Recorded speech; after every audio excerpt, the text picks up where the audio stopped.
It's Wednesday. Let's do AM business. And several corporate institutions have different health packages for their workers. But I wonder if you've ever heard of a whole official committee called Life at Work. Now, this is novel. So as part of the build-up to the Joy Business Health and Wellness Show, Sheila Tamaklo set off to AB and David to find out what this committee is all about.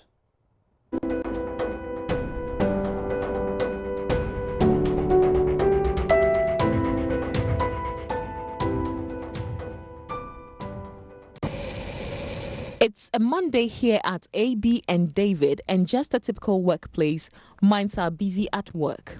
It's a law firm, so typically these men and women are hunched over their laptops all day. This routine posture of prolonged sitting, experts have identified as unhealthy for both physical and mental health of staff. So here at AB and David, management decided to break the cycle by creating a desk to address the workers' concerns. We've had a Life at Work committee officially for about 6 years. Before, we had other channels of doing things. When people want to have fun, they just say it, and then one of the administrative people would just organize it. But then we thought that it would be good to formalize it so that, for example, from the beginning of the year, we have sort of an agenda on what we want to do for fun. When we say Life at Work, it just simply means that whatever it is outside of the technical work.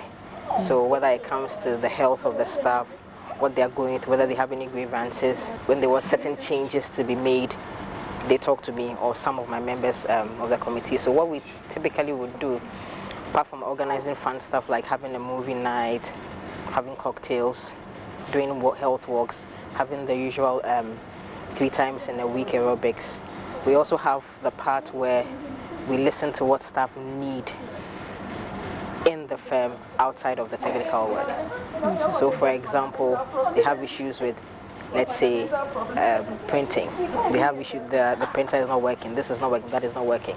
We have an administrative person to go to, but typically because I'm there, they would rather come to me first and have this conversation. And we do sort of a monthly, sometimes quarterly meetings where we say, what issues do you have at the workplace that you need resolved? Because sometimes you're so busy that the little things that bother you, you overlook them. So once in a while, we'll have that meeting to say that, what is the problem? Are you okay? Are you comfortable? Is there anything that you need us to work on or change? So basically, yes. Movie nights, cocktails, and more. Sounds like fun. So being a Monday, I was on time for their evening aerobic session. So after the long day's work, well, we are off to change and start the aerobic session.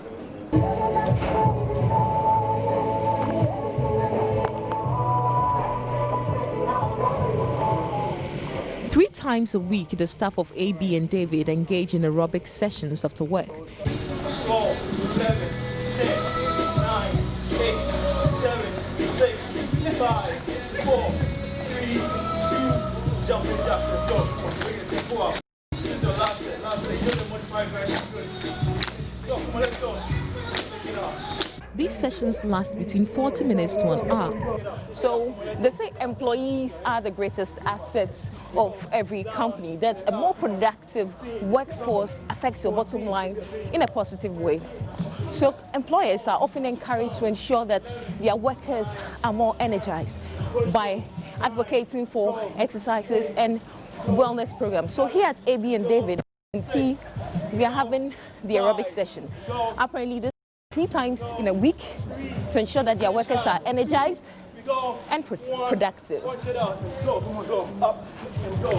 The short but involved aerobic sessions, the fitness instructor explains, are just what these corporate employees need to keep them in shape. Usually we do 45 minutes to an hour, right, depending on the level of people we have working on. Why aerobics? Basically what we do here is just not traditional aerobics, right? We take what they do in here as a company into consideration, and then we realize that just doing aerobics alone or cardiorespiratory exercises alone isn't just best for them. We have people who end up climbing stairs and getting up from decks all the time, moving about, maybe stretching to pick stuff up from their cabinet. So we realize that they don't just do cardio movements in here, but then they also do a movement that that involves your strength muscle. So we decided to do what we call a functional movement that mimic our day-to-day activities. So we have a blend of strength training to strengthen the muscles, the joints and the bones, as well as cardio exercise, which you call aerobics. So it's just a complete package for total well-being and health. Yeah.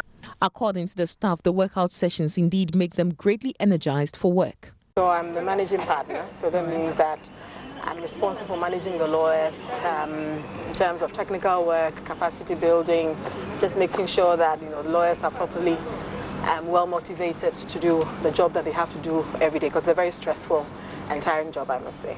Okay, so you hold these aerobic sessions, and for you, I mean, how does this actually impact your activity and your productivity?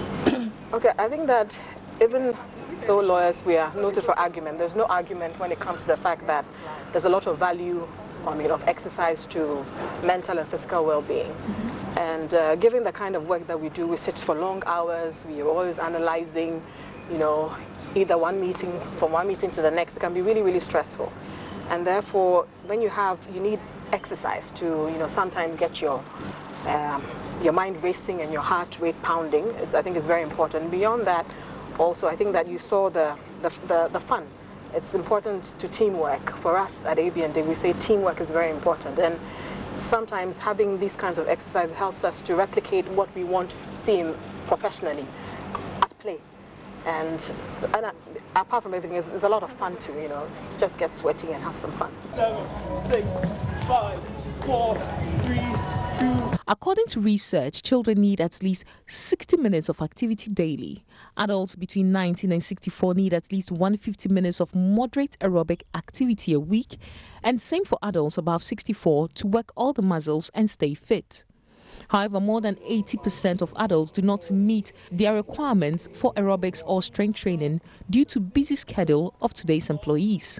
End results: a lack of energy resulting in absenteeism and many hospital visits which slow down productivity. Because we sit down to do a lot of work, it became so sedentary that you had to have some movement at some point in time, because some people will never stand up to even walk around, because the work sometimes can be very intense. So it has helped a lot of people. A lot of people find it's a peaceful place to go outside of. Once in a while you need to get up to get away from all the thinking and all the technical. So, but health-wise too, I mean, people have said that they've become fitter and it has helped them even outside of work, because once you're healthy, you're happy. So yeah. And the productivity as well? Productivity is good. I mean, when they leave here, most people go back to work. But you realize that when it wasn't there, by 5 people are tired. They want to just go. But once you get moving and you get moving around, the energy sort of picks up again. So people leave and they're going to go back up and they continue the work before they go home. So, I mean, you get more work done, which is good for us eventually. So, well, I would say actually this is also an expenditure in a sort. Yes, it is. Really? Yes, it is. Because we have to pay the instructors all the time. When we have to do the cocktails, we get our mixologists come around, we pay them, we buy the food. And I think that management has decided or noticed that it's a good expense, because once you get staff happy, you get them to do the things that you wanted. You get the output that you want from them. So you make your money at the end of the day. So I think that it's little to pay for what they get at the end of the day. Well, if you talk to most chief operating officers or chief executive of very successful companies, and then you ask them why are the organizations successful, they tell you they owe it up to their employees. It then tells us that to have a very successful business, you need a very healthy, happy, and productive staff or employee. And then when you take just one aspect, which is health, it doesn't just involve eating healthy or eating the right food. It involves moving the body, getting the body in shape. So then again, fitness comes in, exercise comes in. Right? I believe if you have a very healthy organization, or a very healthy employee, or a very healthy staff, you have a successful business running. So that is the main reason why we approach them with exercise. You've heard the saying, exercise is the best medicine, and it's true. Inactivity takes a toll on the body, whereas exercise has a tremendous effect on the prevention of numerous chronic diseases. A Harvard study showed that the benefits of exercise aren't just physical, but there's evidence that it boosts mental abilities like enhanced creativity, quicker learning, sharper memory, and improved concentration. For Joy Business, Sheila Tamaklo reporting. 12, 11, 10, 9, 8, 7, 6, 5, 4, 3.